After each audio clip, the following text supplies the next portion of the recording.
Subscribe to our YouTube channel and press the bell icon for the latest updates.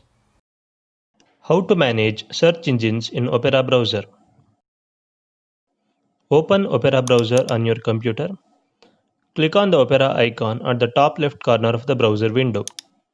Click on Settings. Click on the basic item in the left menu. Scroll down.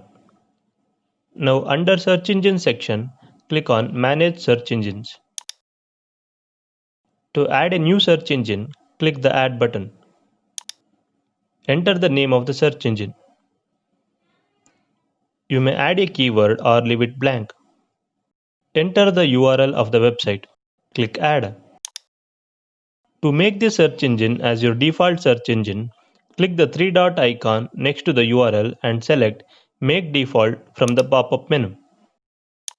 You can also change the default search engine used in the address bar.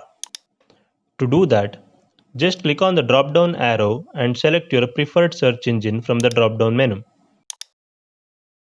This is how you can manage search engines in Opera browser.